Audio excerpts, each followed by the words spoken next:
before I make the deal happen, I'll write on the sticky like the value of the card and if I traded it in, what percentage. So like I know exactly how much I'm technically into that card for. So I take photos of everything. So at the end of the show, I can, or usually the next morning, I'll go through my inventory and I'll actually calculate the dollar amount or what I am into each card. So I have it on a spreadsheet. So I really can know my margins now.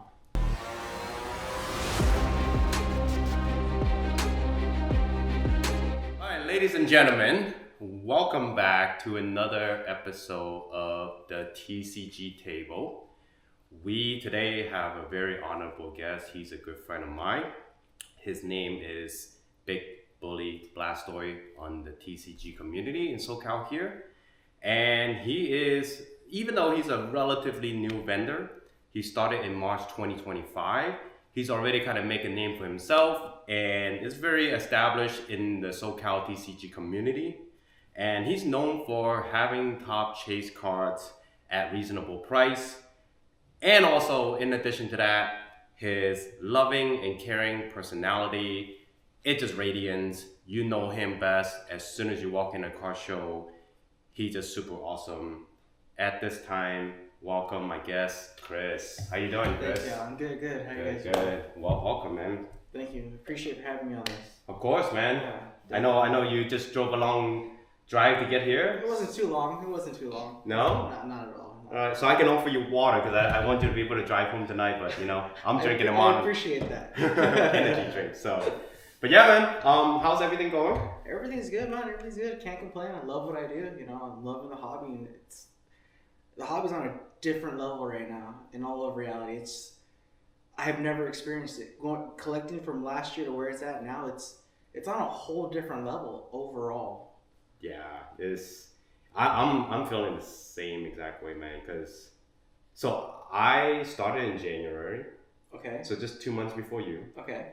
And I actually started as like a sealed Japanese, vendor because I wanted to build like a e-commerce, right? Cause, Poke-Annie, I'm watching the video and I'm like, okay, I can do this. And in 6 months of time, like my whole entire outlook just changed. I don't know about you. What changed exactly? I mean, for once, I don't even sell Japanese or sealed anymore. Yeah. So, like, it's just everything, man. But I'm more interested in hearing your story, right? So, like, maybe like let's kind of dive right into it, right? Like, let's do a quick actual intro from you, like who you are, and what do you sell? Let's start with that. Okay, well, my name's Chris. Everybody knows me as Big Bully Blastoise. I sell everything: raw cards, slabs, sealed product. I'm always giving back to the community at the same time. I like to do giveaways, as in I carry a binder with a bunch of just plain EX cards and just kids that are collecting. If they come up to my table, I always ask them what's their favorite Pokemon, and I will go through my binder and hopefully find one if they have, or let them pick out a couple of cards. Nice, man. So nice. That's awesome. Yeah, it's all about giving back. Always. I mean, we're here to have fun, make a little bit of money, and at the end of the day, it's all about the kids. Without them, we're nobody. I know you don't just say that. I know you actually love that in general because, I know you always like take care of my daughter when, she's around, she's coming to your table. She loves coming to your table. Obviously, she's actually like kind of in the distance right now, smiling. So, that's really awesome.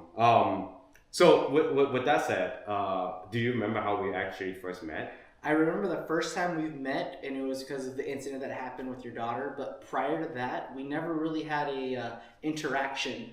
I knew of you through social media, so I knew who you were, but we never really actually had that one-on-one conversation with one another.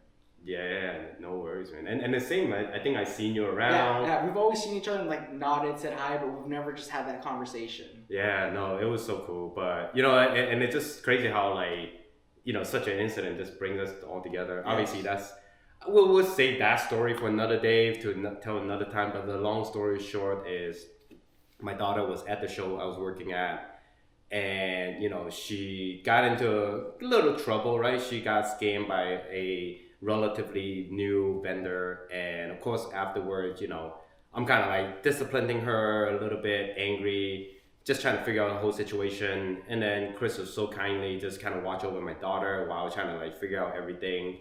And after that, she even took care of my daughter. And even in the last show we were at, you gave her like a little free, gift and stuff like that. So always appreciate you taking care of her, man. Of course. Yeah. So yeah, he definitely preached what he said. So yeah, with that said, let's see.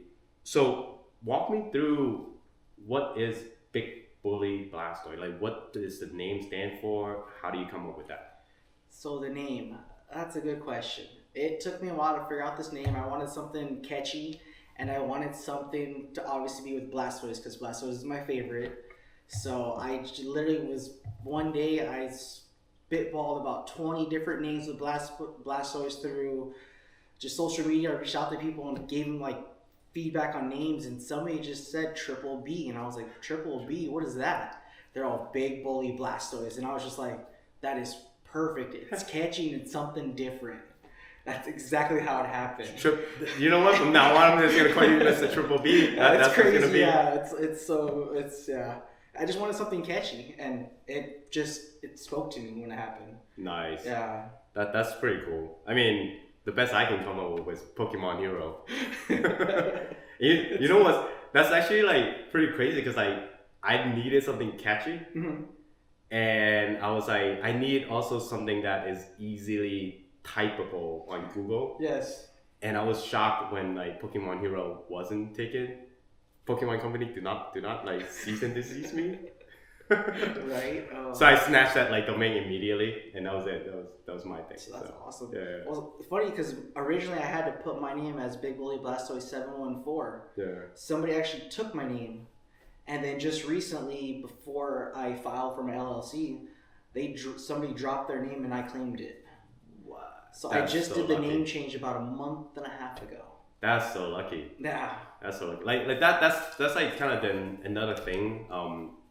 I noticed brand identity in the hobby space is so important. Yes. At least like from what I've learned, right, in terms of like just 6 months being in the business, I've noticed, at least for me, and we're gonna get like intimate here, right? We're not gonna go the generic route, guys. Like what I've noticed is everyone has like generic, AI generated picture. We don't really know each other's face, and then just a name, and everybody has TCG. I mean, guilty as charged. I have the TCG name, right? Yeah. So like, I actually been struggling trying to think of like how can I create a brand identity unique to me that is recognizable, universal, to kind of break through that TCG barrier, right? Try to become more mainstream. When you see some of the more successful people, of course, they obviously been in the game much longer than years of followers, right? But in this space now, especially in the height of the hobby, everybody is a vendor. I'm trying to like stand out from myself against other people, just in general, right? It's not a competition, but at the end of the day, right, if you really want to make it out there, you got to you have to separate yourself from everybody else. Yeah, absolutely. So that's kind of like the thing I think of, right? And I'm curious, like, if you have any particular like thoughts or story like that you think about in terms of like how do you like kind of make a name for yourself out there, when you're out there, That's a good question. I mean, I don't think I've really made a name for myself in general. I mean, people do know me, and I appreciate the people that follow me and support me. But lately, I've been known for coin flips. This coin that I have, it's a Blastoise coin, and that's kind of my little staple right now. Everybody's been saying, "Let me see the coin. Let's do a flip," and it's just kind of taking over right now. So it's fun. But it's costing me a little bit too. But it's okay. It makes good content. No, that's good. You should just change the coin to your like logo, maybe. You know what I mean? It's funny that you say that. It's in the works. Nice. I'm trying to figure out a way to come up with another coin. Yes. You're cooking up. Pretty soon you have to start selling the coins. Like Goated Pulls basically like create his own coins. Exactly. No, that's cool. Yeah. So tell me, what do you collect? And walk me through, how did you even start collecting in the first place? Because everyone has a journey. So I would love to hear your story. Okay, so I collect right now. It's nothing but Pokemon Center sealed ETBs. But in general, I collect all Blastoise and PSA 10 slabs, or some in 9s, because they're just different price ranges right now. But got me started back into the hobby was 2024 February for my birthday. One of my close friends of mine, I consider him like a brother, he was just like, hey, what are we going to do for your birthday? And I was like, I don't want to do anything. And he's like, let's go open up some packs of Pokemon. And I was just like, sure, why not? It's Pokemon. Let's go do it. Yeah. So I didn't really know too much about it at the time, and we went to the store and we ended up buying a couple of ETBs, 151, and from there I was hooked. Oh, man. I had the right idea. I'm going to master set 151, and the best way to do it is I'm going to pull every card. Yeah, that was a little pricey, and but at the end of the day, I did finish master setting it. That's cool. That's cool. So that's what got me back into the hobby, yeah. Nice. Yeah, I mean, for me, I made that mistake with Twilight Masquerade. Oh. And I pulled every single card except for 2. Okay. The Greninja, I never pulled it. I've opened so many boxes upon boxes, never pulled it once. And the other one was surprisingly a regular Swirlix. Really? Never pulled it. I don't know how, I don't know why. I end up having to buy on eBay. So wow. I cheated a little bit, but you know, I did the job, got the job done. So you actually have it master set? I do, Okay. and I can't probably sell it for worth a thing, you know. I won't. I'm gonna keep mine, and it's gonna stay there. That's what brought me back into the hobby, and it's just you can't put a price tag on stuff like that. Yeah, absolutely. That's cool, man.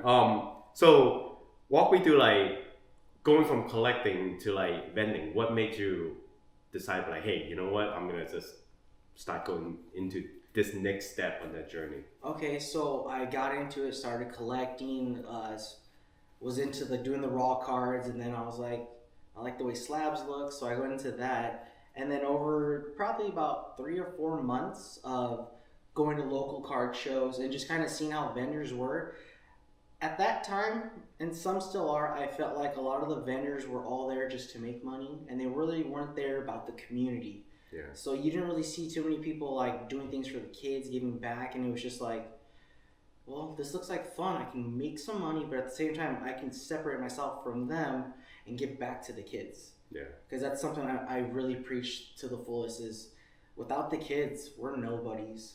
They're our future in this hobby. So we have to give back every chance we possibly can. It's just the way I see it. That's awesome. Yeah, I mean, for me, you know, just again, side story here, I never got into Pokemon when I was a kid. Okay. And I mean, I know of it. I've always been like, man, the art is kind of okay, you know? It was never like crazy. And I just never like followed with it. I never got into the video game. I'm a fraud, by the way, guys.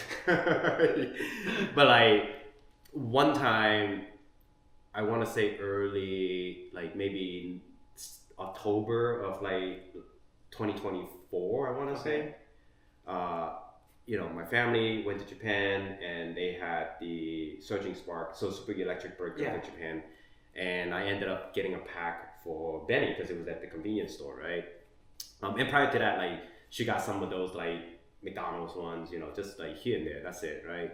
And she was telling, you know, she pulled one of their full art rare.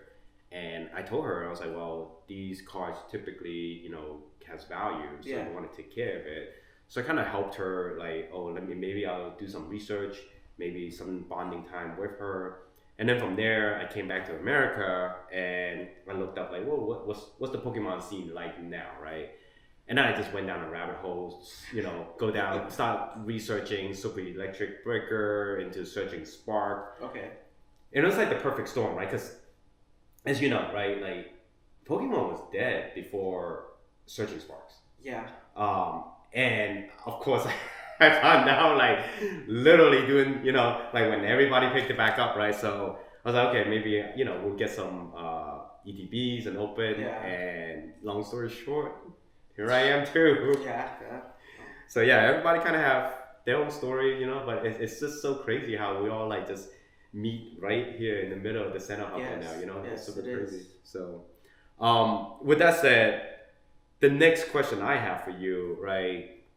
You obviously go from like just opening 151 master setting. Now you're like, okay, I think I can, be into this hobby, sell, make some money, make other kids happy the way that you enjoy and love Pokemon in the first place. So with that said now, right, like we're in such a crazy time of this hobby. We've never seen anything like this before, not even back when COVID, when Logan Paul was just opening base set and all that, right? This is, I want to say, a little bit more organic, right? Because the Pokemon Pocket, the game TCGP, that has a wide audience reach. Everybody and their grandmother and their mother are all out, getting restock. I run a Discord group. Yes. And you don't know how many like just moms was on Facebook, I'm like, hey, I need Pokemon product. How do you even get them? And I've literally invited moms to join the Discord, and then now they've become self-sufficient. So I feel a little proud of that. That's awesome. Yeah, it's really cool because now they're contributing to some of that, help too. So I was like, man, I actually genuinely build community. But like, going back to the question, right? Like, how do you see this market right now? Like, what are some of your thoughts? I just love to get inside your brain and learn a little bit. My thoughts on this, it's crazy right now. I mean, 1 week something's hot and the next week it's not hot. But it seems like in general, you kind of just can't go wrong with anything in Pokemon for the most part. It's something I've never seen, like you said beforehand, back with Logan Paul Day. Like, it's just everything. I don't have words. I'm flabbergasted by it. Because it seems like for a hot minute, tag team was there, and then it kind of died down, and then literally a week later, tag team's hot again. Megas were really hot, and then all of a sudden, they kind of died down, and now it's tag team. So it's just like, it's crazy. I mean, modern's a little bit gone down, but you can't necessarily pick one type, say that's what's going to boom now.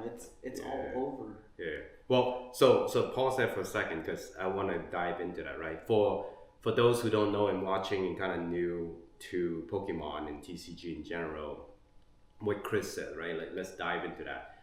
Tag team. What's tag team? Explain to the folks, So tag team is basically, it's a card that has 2 Pokemon on it. Typically, all your Pokemon cards just have one. They only feature one. So this was like a special set that actually had 2 Pokemon on it. Yeah, and that came from more of their mid-era. So when we talk about mid-era, we're talking about, I want to say like what, from 2010s to 2020s time frame, I want to say. 2010 to like 2015, I think. Yeah, 2015, 2016, yeah. So that's kind of the generation that we're in, right? I think what, like, consider black and white mid-era? Yes, because since that's what's coming out next, Yeah, black and white all the way till more recent years, Scarlet and Violet, the video game. So again, just kind of peeling back the onion a little bit, the TCG trading card game scene typically follows the video game scene. So whenever a new video game comes out by Nintendo, by Pokemon Company, that's what kicks off this new era of trading card games. We're actually at the end of the Scarlet and Violet era now, moving into a brand new era, kind of like a redo era of the Mega era. So, what we were referring to as tag team, that's one of the sets that were really popular back in the last generation, the black and white era, right? So, and again, it spans a little bit. There's, Sword and Shield era in between that too, but generally the famous, sets and cards that are in the last generations are kind of now hot again, right? We're not talking about vintage. We're not like vintage being like the first generation. So we're kind of talking about right in the middle of the history time frame here. Yes. And then Mega is also inclusive of that. And, Mega is kind of popular again because we're leading into this brand new generation, right? It's speculative a little bit. So that's kind of what we're talking about here. But yeah, I mean, I think it's wild too. I don't, I agree with you, right? Like, even in front row, San Diego, yes, I got some tag team so I got the Darkrai Umbreon card. Okay. I got it for $1,200, and literally that same night it went to $1,600. And then at the next weekend show that I did, I sold it out to $1,800. And I'm thinking like, man, I'm at the top of that, right? Oh my goodness. And then it went to $2,150, and I'm like, surely it stopped, right? And of course it stopped for like a week, right? Just like Chris said. Yeah. And I checked, 2 days ago? It's right back up. 2,800. And I'm like beating myself. I'm like, oh, why? Speaking of that, I had the same thing happen to me with the Magikarp Wailord at this past front row Pasadena. So it floated around like the 2.2, 2.3. Yeah. That's what I sold it for. Come to find out, it just sold that same night at $3,000. And it's just like, wow. It's crazy. It just, you think you have it at the top, you're going to be like, but no, it feels like there's no cap on any cards right now. The sky is like, it's ridiculous. I just can't say it, man. I know. It's crazy, and it just seems like everything is moving. But then I'm just like what did I even do? You know? Like, because I even talk about this with a couple of other vendors, right? Like right now, like our business and what we in this as a vendor is to trade and to sell. I mean, it's our job, right, to source Pokemon cards that are desirable, and then of course when collectors or investors, if you will, or even like kids, let's just say in general public, right, when they see the card they like, they would then buy it, and we'll make a little bit of money. That's how it works, right? But at this state of the hobby, literally, it would be better for me to buy a card, sit on it, and do absolutely nothing. And that philosophy typically is kind of frowned upon, right? Because you want to keep your inventory moving so you can generate, income and stacks up. But at this rate, it's so fast that I just let my car sit on it that I'm just like, why would I even sell it? Because if I sell it, now the money that I make, I just have to spend more to even buy back the same car. Yes. And it just doesn't make sense anymore. It doesn't. No, it doesn't. And it scares me to sell because how do you... And people think like, oh, wow, these cards go for thousands and thousands. Of course, you're making bank. You're not, because... Only if they really knew how much we pay or what we trade to get into it value-wise, we're really not making that much, even though it's $1,000 card or it's $1,500 card, yes, but you really don't know how much we're into it for. So our margins aren't that big like everybody thinks. Like, oh, you just make $2,000. Well, if you really look at the math and what we did to get the card, we really didn't make no $2,000. 100%. And I think the worst part of me, and I'm so guilty of this, and Nurse Jory, she's always like drill me on this, right? I'm guilty of having a hard time just tracking what's my game, because when you are, like, let's say you go into a card, you don't always just go into a card with cash. You sometimes go into a card with a trade and cash, yes. And that card was traded before that and before that and before that. Yes. And now you're in it at a hypothetical, let's just say $500 card, right? You're in it at, let's just say $480 and you have $20 leeway. Well, now you put it at a sticker price of $500, hoping to make the $20 again, yeah. for comparison's sake. Somebody walks up and be like, hey, I want to trade this and this, right? And those have different perceived value, yes. And then they're throwing cash on top. And let's just say you take the trade, right? So let's just say you take 2 cards and $100 on top to make that $500 profit. So at the end of the day, you're like, okay, how much did I actually make? Yes. And then the $100, now you have to be like, okay, well, I have 2 cards of lesser value, mm-hmm. and 100. What do I do? Do I buy singles with $100? Because you can't really, in this economy, you can't really buy anything meaningful for a slab. So now you're like essentially breaking like $500 down to little chunks. Yes. And you do that a couple of times, and it becomes so incredibly hard to track Yes, Like, what's it your does. actual gain? Mm-hmm. So I don't know if you experienced something like that, and how do you actually go about managing that? Yes, definitely. Same thing. So I kind of try to jot down on like a notepad I carry with me, or I'll use stickies, putting like before I make the deal happen, I'll write on the sticky like the value of the card and if I traded it in, what percentage. So like I know exactly how much I'm technically into that card for. So I take photos of everything. So at the end of the show, I can, or usually the next morning, I'll go through my inventory and I'll actually calculate the dollar amount or what I am into each card. So I have it on a spreadsheet. So I really can know my margins now. Nice. Yeah, It's very time consuming, but it's the only way to really find out exactly what you're into it for. I know. I'm so guilty of this, and I obviously have a daytime job. Yeah. I have to do this on the weekend. I have to prepare for show after show after show, and it's just like such an easy pattern to like lose track of it, and then you just like all of a sudden like, well, am I making money? And that's the thing, right? Like so. With that said, like for you, like I think kind of a great segue into this question for me, right? To kind of get to know you a little bit better. What's your goal? Because we talked about just now, tracking inventory. You're thinking about dollar, right? And this is something I'm also struggling. I'm trying to just learn from others, right? And maybe to inspire vendors out there who wants to start. What's your goal? Like, is it money? Is it a portfolio?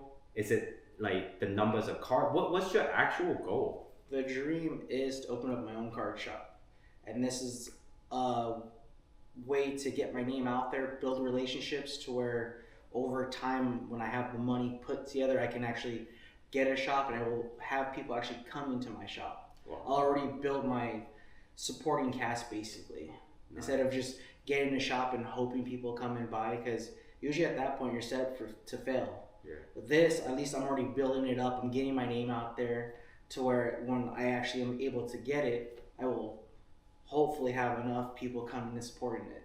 Nice. Okay, I did not know that. Not many people do. Okay, well now the whole world knows it. You better It's guys okay. will support him for sure. Well let's take a detour.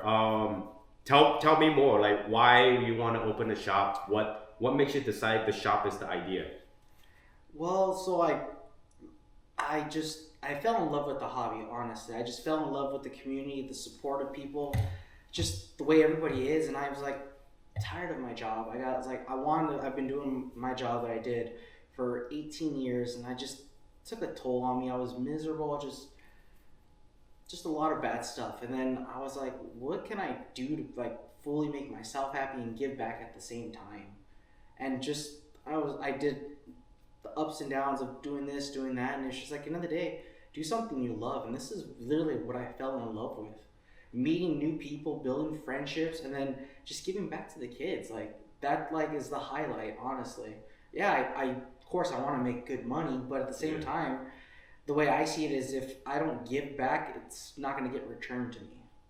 Yeah. I feel like there's karma in the world, and certain people out there, certain things happen for certain reasons, but if you're out there being a genuinely good person, it'll come back to you with support and just meeting the right people.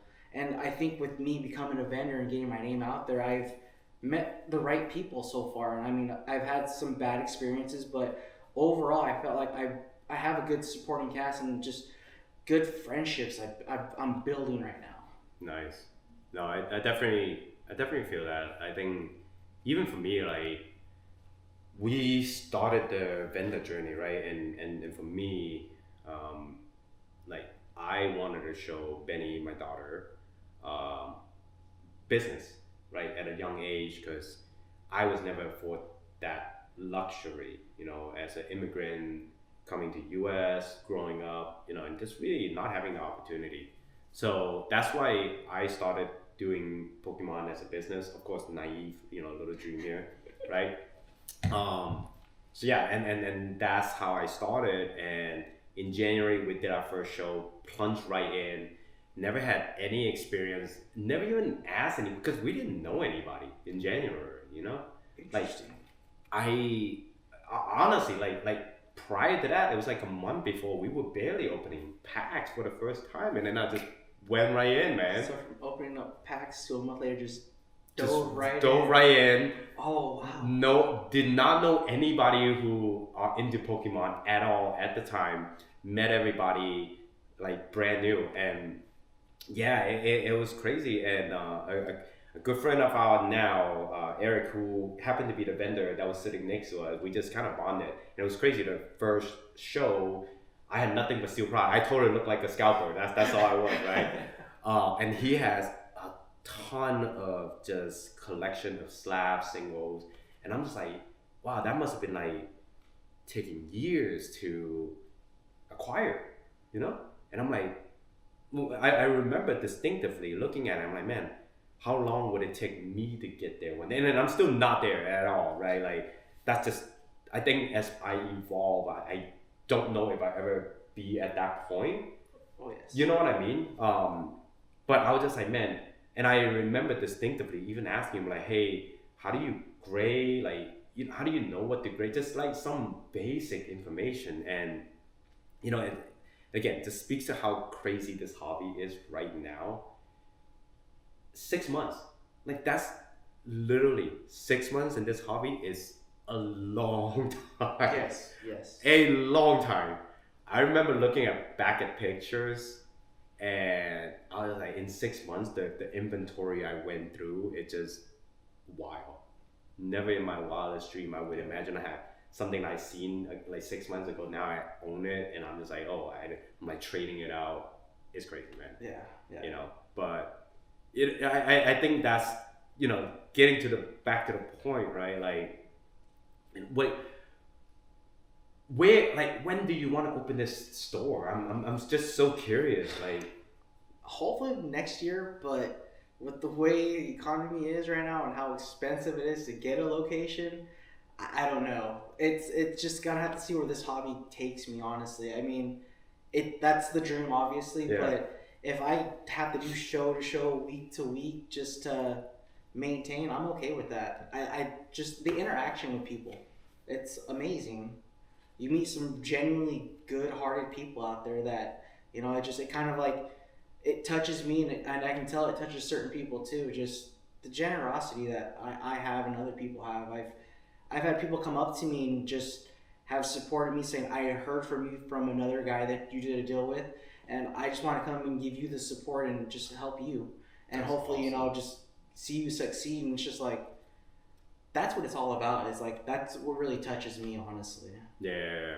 I mean, it got to be scary trying to open a shop now. Like, oh yeah, it's this hobby. Even for me, like, I consider it, and it's still in the back of my head too. But this hobby, man, like, thieves, robbery, even just like the fact that right now at this point, let's say if you try to open a store, you can't even guarantee distribution. That's, you know, the hardest thing. Yeah, and it's crazy. And again, for those at home watching this podcast, distribution meaning having Pokemon inventory sourced to you at wholesale price. Oftentimes, you can't just buy stacks and stack of Pokemon products straight from Nintendo, right? There are third-party wholesale vendors out there that sole job is to distribute to local businesses, right? Like brick and mortar stores. So typically, with a brick and mortar, you are able to acquire distribution. However, at the height of this hobby, there's just not enough inventory that goes around. I think it's gotten better in the last month, I want to say. But even then, it's so scarce that distribution themselves are saying, well, why would I sell to you if I can sell it at a higher price? It's just whoever pays the highest, right? Logistically speaking, it makes business sense. So I'm going to sell it to whoever willing to pay the highest. And it's kind of quite interesting because that is a similar model to the Japanese model. Yes. That's how Japanese distributors are, right? Like, that's why their price fluctuate on a day-to-day basis. So, you know, when what we mentioned just now is like, even though you might open a store tomorrow and have a physical location, you're not guaranteed distribution because you haven't been through the thick and thin with these salesmen with the distributor back when nobody was buying Pokemon, right? So for them, it's like it hasn't worth the trouble to sell it to you. So that's our fear, right? Odds of getting a distributor at this point in time is less than like 1%, honestly. I've talked to certain people that know distributors, and they've told me because of the way they're printing right now, it's almost impossible to get your hands on a distributor. It's not going to happen. So it's no rush, but I mean, like I said, it's the dream. So as long as I can get there one day, there doesn't need to be a rush on it. Yeah, no, for sure. And I'm assuming, because I think I seen the video recently where you went to Jinky's trade night, or at least a soft opening, right? If I remember. I went to her soft opening, and then I went to her actual opening. Yes. Nice. So how does that make you feel, man? I want to know. Like, man, it was awesome to go there and show the support and everything, because that girl, she is killing it right now. So Jinky Sabrina, hi. Shout out to you if you're watching this. But yeah, I think she's definitely killing it. I met her just a few months back, but we gotten like a pretty good friendship just in the small time we have, and I think that speaks to what you were saying earlier, right? The community is so tight knitted. It's really awesome. But yeah, I mean that has to make you feel at least a little bit motivated too. Oh yes, definitely. When I was there, both of those nights, I was picking her dad's brain on how they did it, what was the process, and everything they went through. So I can get ideas for myself so when I'm ready to do it. And he said that's the hard thing is getting a distributor. It's hard. Yeah. So, but I mean, luckily their location is a very good location right now. They where they're set up in that mall, there's really not too much competition for card shops. So they found a good location, which is good for them. But like I say, she is just killing it. Sabrina is killing it. I know. She getting to travel too everywhere. Oh man, I applaud her. But guys, I mean, I think we see the glory. We don't see the hard work behind it, right? So I know 100% in my eyes, I can see it. She works really hard and she earned it. Yes. I wouldn't say deserve it, she earns it, right? And I think to each of our own, I think each one of us that, in the local scene that we see hustling every week after week, whether we earn it in somebody's eyes is a perceived value, but I think that just being in the grind, man, no matter what, I think definitely shows that we have the willpower, right? Yes. To kind of just grind it out good and bad. Because it's not all like fun and game, Oh, there's some very slow shows, there's some bad shows, but make the best out of it. And some of the interaction, like, look, we talked about a lot of good interaction. We talked about all of the bad interactions that we have, you know what I mean? Oh, yes. I've had many. Many, right? So we'll save those for story time later, right? We don't need to call anybody out there. But, so walk me through it, right? Like, so now you want to open a shop. You're taking your time, you're grinding it through. You started in March and we're here early July, so we're 4 months in, right? I mean, you have to, how do you adjusting to this 4 months? And I talked about this being like, in the vendor game, right? Like 6 months is a long time. So I mean, 4 months is still a very long time. How are you adjusting to the climate, the environment now, given how fast everything is moving? Trying to add more inventory daily. It seems like you can't have enough inventory, and the grind's a lot harder now. Beforehand, I assume, knowing like the way the market's been over the couple of years, summertime is where it gets a little slower. It's not stopping at all right now, so I wasn't expected to prepare for this type of where the market's going. I was not prepared at all, but it's all right. It's a grind. It is. So yeah, I mean, so I don't know if you have like walk me through your process, because I face this dilemma all the time, as I mentioned earlier, right? Which is like I sell and I need inventory. Now, how do I get inventory? And what do I buy matters, right? Because we talked about earlier, mid-air sells, but then all of a sudden it would just be like stop selling, and now you're like, do I get rid of it? Do I, you know what I mean? Like what, what kind of mindset do you have? Walk me through your thought process, man.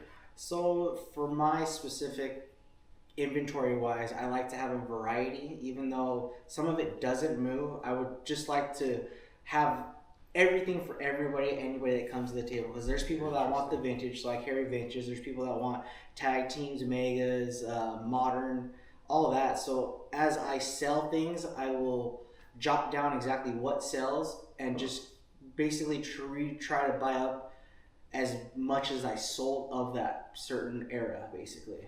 Ah. Yeah, so I like to have a variety. Some of it doesn't move at all, but it's better to have a little bit of everything, I think, than just have cater to one thing, because with the way the market is, next week I could load up my case with something that moved this week and now it's not moving. What do I do? I need money to keep moving, so if it's just sitting there, it does me no good. Interesting. I take a very, like, my, I almost like want to equate what we do right now. It's like day trading. Yes, right? 100%. And I actually, so funny stories, during COVID, I did day trading for like 6 months. Okay. And I was on the short side. So I did not go bankrupt. So that tells you I did something right when all the stock was going up, right? And I look at it like psychologically, right? I see things are moving. So I'm just like, I need to be prepared for what's that next wave, Yes. right? Or what's a parallel play because I missed this train, et cetera, et cetera. So, a vendor and a trader, like day trader mindset is very similar in that sense. Wouldn't you agree? Yes, 100%. And that's why I like what you said, like, because your style, I almost want to say like my style versus your style now is very different. And I just kind of connected the dot as you said that, right? Yes. Like you say you like to have a little bit of everything, so then something is always moving, right? For me, I'm like almost completely opposite. I don't know. You see my inventory, yes. right? I have nothing but like semi-exotic. You don't see me having like, slabs that are like 100 down or, even $200 range. I don't really have it. If I have it, I'm trying to get rid of it by the end of the show, because I was like, it does nothing and it's just holding me up from making another sales opportunity. Yes. So for me, like, that's my style, and it's so interesting to see someone with a different philosophy. And I probably had to like adapt to maybe thinking about it some of that way as well. I feel like it's maybe not the smartest play, but I feel like I'm able to cater to more people. Yeah. So that's the way I want to cater to everybody, but at the same time, with the way you're doing it, it's perfectly fine. Like, you need to keep rolling, but my biggest fear has always been to run out of inventory. That's the scariest thing. And then right now, with the way the market is, I could sell all my inventory. Now I'm going to probably spend at least half of it or 3/4 of it just to get some inventory in, because of the way prices move. Yeah. So it's just like, you got to pick. It's scary. Like, literally the last show, right?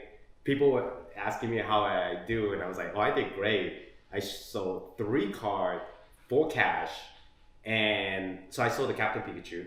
Okay. I think last sold was about 1,000, and I sold it above comp. Oh, nice. Right? Cash too.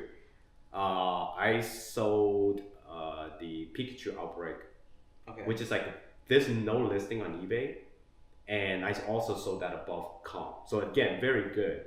And then I sold the Gold Star Japanese Pikachu for a trade-in plus 500 cash. So it was all really good deal, and I took in a lot of cash, but it was crazy because I was like, I gotta buy. Yes. Like, do I buy one big card because that's what moves right now, or do I buy a bunch of little cards, right? There's literally nothing in between, Yeah. And you make a mistake, you're wiped, Yes.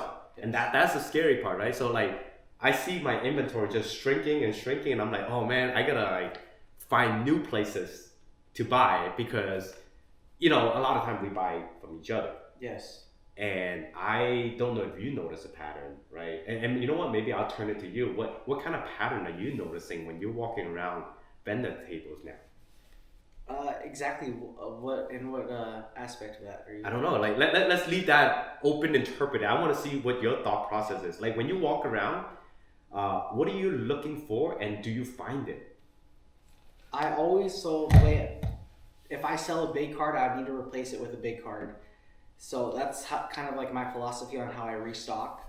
So I kind of float around and look for certain cards that I know I can move. First of all, I've kind of been known to move the Charizard GX from Hidden Fates and the Rayquaza VMAX from Evolving Skies. I've had multiple vendors come up to me, trade it to me for some smaller end slabs because they're able to move the smaller end stuff and they know I can move it. It's funny that I'm talking about this because this Sunday a certain vendor came up to me, brought me over the Rayquaza VMAX. He took 3 cards with a little bit of cash, and 30 minutes later I sold the Rayquaza VMAX for overcomps. So it's weird. It's funny how it works. I now I know who to go to then. But speaking back to the whole vendors thing, I've noticed a lot of people are pricing things to where they're expecting the cards to be now compared to where the market actually is. Exactly. Yes. Bingo. And I was just gonna say, and I want to see you've seen some of these too, right? Like in the last, I want to say 2 or 3 shows now, I walk around, I almost see nothing good. Like I have not been able to find things that I'm just like, wow, I need to grab that. It's, for me at least, it's either, oh, everyone has that same exact, I don't know, Arceus, from Crown Zenith. Everyone has it right now. Yes. Or they have nothing. Yes. It's just like everyone has the same thing or nothing. It's like all the good stuff is like not there. It's just taken away. I feel like people are starting to hold them basically because of the way the market's going. Exactly. I'm not gonna lie, I do have a couple of cards that I'm holding on to because of the way the market's moving. So Yep. Exactly. And look, I think we all do. And that's why I say I picked up on that like mental shift in every vendor. Yes. And I noticed even the stuff that are out there is like, okay, I have to be willing to come in at that card at the highest price, hoping it moves up. Yes. It moves up and then capture the difference in price, right? So it becomes just like very volatile. Yes.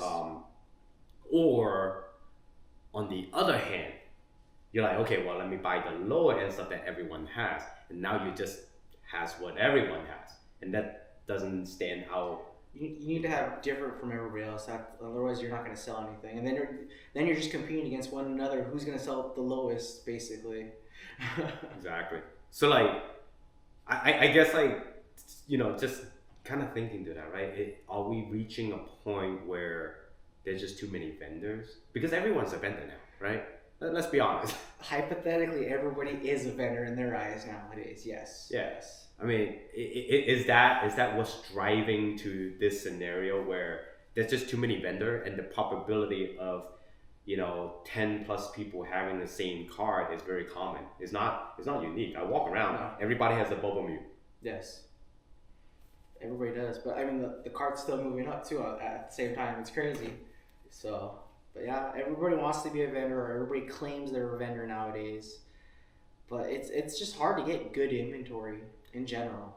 It is. I feel like people are holding on 100%. I know for a fact. And then the good stuff that we all want, it's just you're gonna pay 110%, maybe 115% of market, and you're hoping that it goes up in that week to profit a little bit.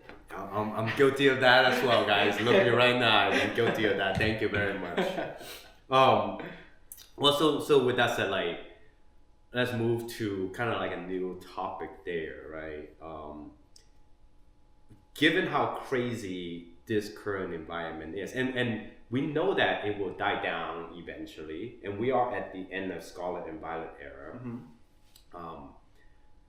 If you are to review the Scarlet and Violet era, what would you suggest? And again, look, guys, not investment lesson here. We're just speculating. We're just having a common friendly talk, right? What would you want to collect out of the Scarlet and Violet era that you think in the future 5, 10 years, it's going to be that tag team that everyone's like, wow, I can't believe this was so cool. So, okay, are we talking about certain cards or certain sets? Up to you. I'll leave that mic to you. So, certain set, something that people think is I'm crazy for it. I'm personally stacking up on Paradox Rift. Everybody thinks it's not a good set. I really think it's such an underrated set, personally. There's just way too many IRs and SIRs in that set for it not to be better than what it is. Wow, I did not expect that answer. That's just me, honestly. It's a total bias, yes. All right. I will take, hey, you know what? Only time will tell. I mean, people slept on sets before and yes, you'll never know. What about, then let's talk about cards. Like give me some of your top of the mind, like card chase. Cards to hold on for long haul? Yeah, from Scarlet Violet. Definitely your Bubble Mew. Definitely the Greninja. Definitely the Pikachu from Surgeon Sparks. The Magikarp from Paldea Evolved. Like, those are the big four in my eyes, if I had to go out of it. Nice. Yeah. I think,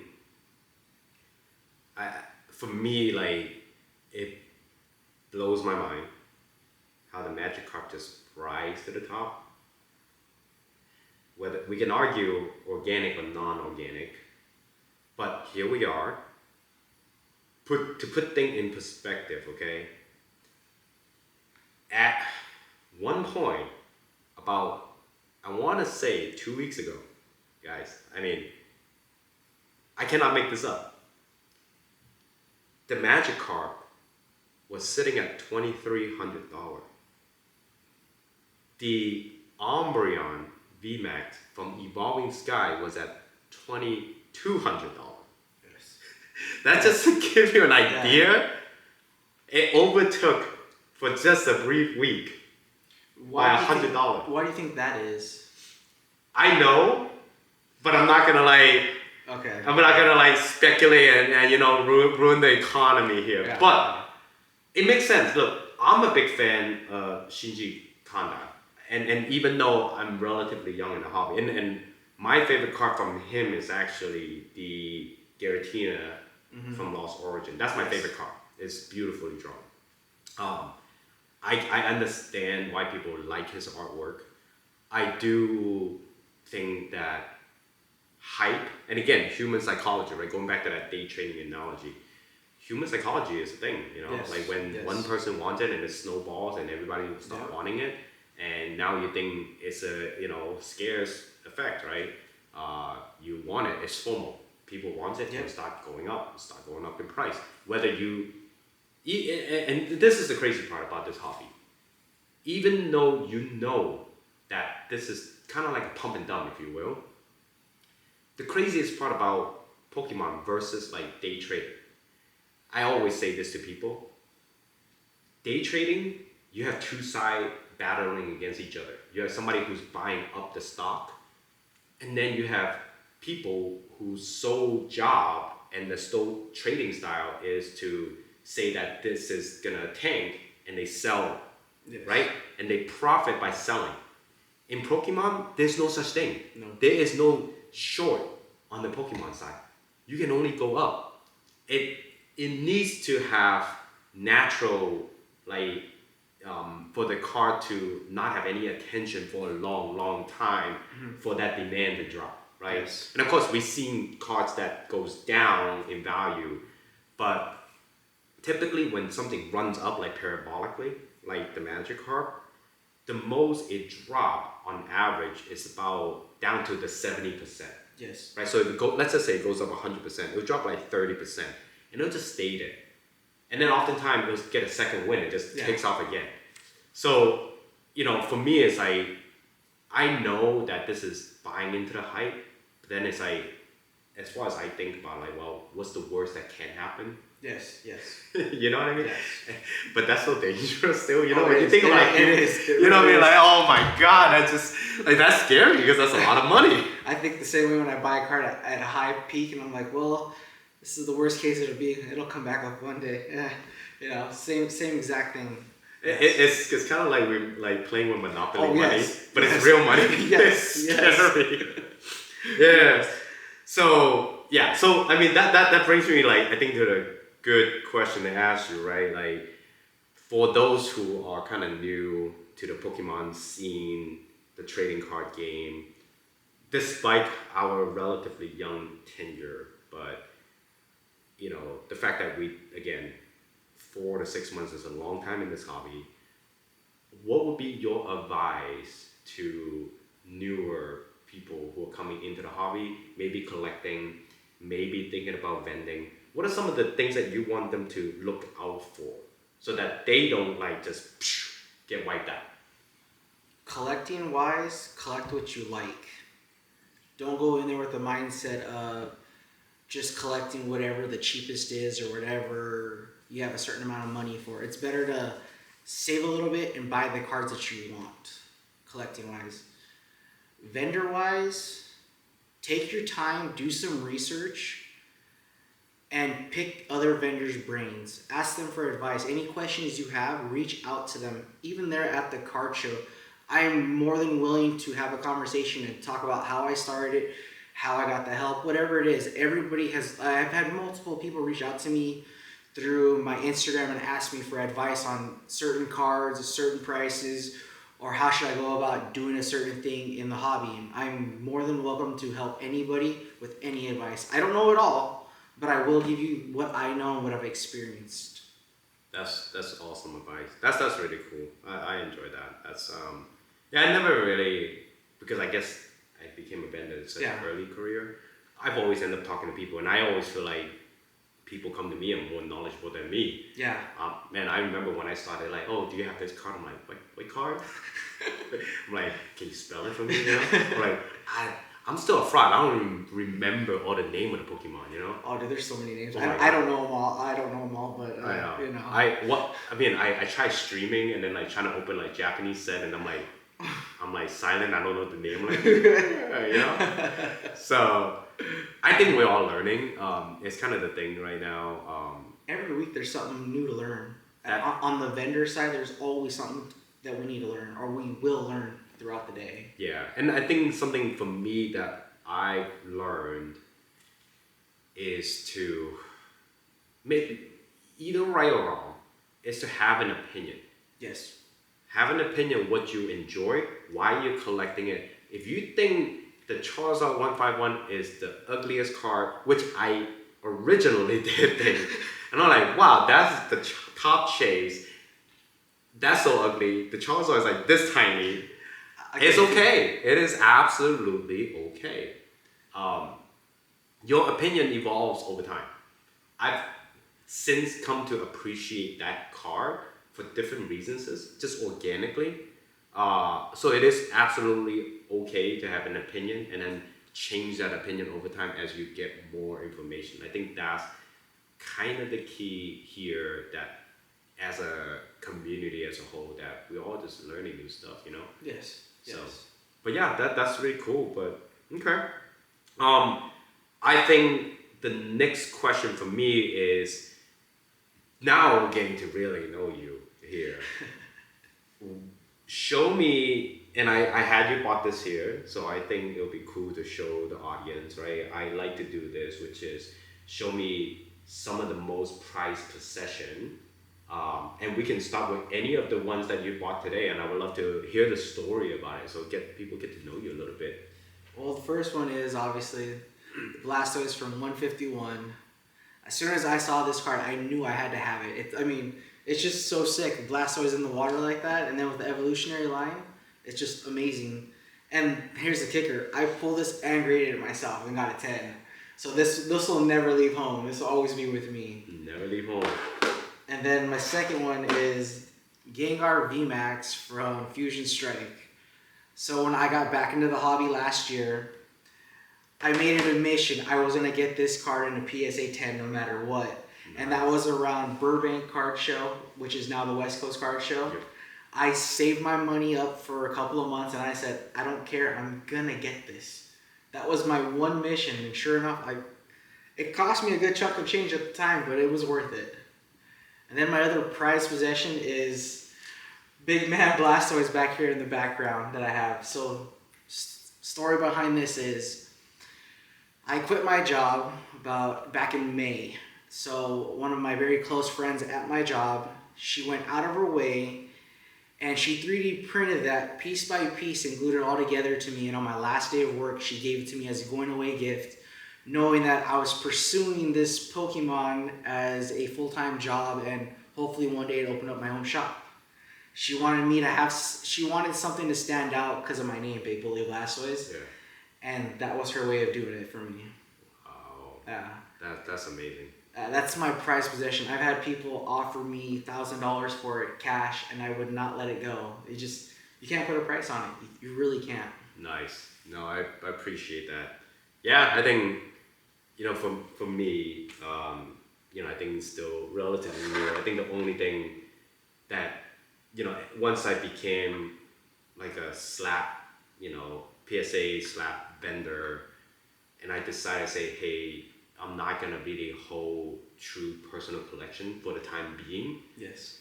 The only thing that I kind of feel hesitant, and I think now I'm gonna hold this as a only personal collection, is this Bubble Mew, Japanese, no less, because me and my daughter pulled this together in one of the earliest video, right? And we had the video on our Instagram on there, and I just saw. Because I keep telling her like, we should pull this card. I don't even think she know what it looks like at the time. Oh. So we just pulled it, and she was just genuinely like super excited. So that was like memory of us doing it together at a sentimental value. Yeah, 100%. I don't think I will ever sell this card. I don't even think it's worth that much, right? In the grand scheme context of things, that it's worth more to the memory than it is for monetary value. Correct. So. Yeah, so I'm really glad you have a couple of pieces of artifacts, right? Yes, that you can call yours, right? Yes. For years to come. But yeah, okay, awesome, man. But I think that's kind of all the time we have. And just last thing, who you are, how can people find you on Instagram, TikTok, social media? Let people know who you are. Well, I'm Big Bully Blastoise, and you can follow me on my IG. That's all I have right now. Soon to come, I will be on YouTube. Give it about another month or so, and I'll be there. All right. Well, it's great to have you, Chris. Thank you for having me, sir. Appreciate it. See ya. All right, guys. Make sure you follow Chris, Big Bully Blastoise. We'll end this episode. Make sure you join us for the next episode. All right. Have a good one, guys. Have a good one.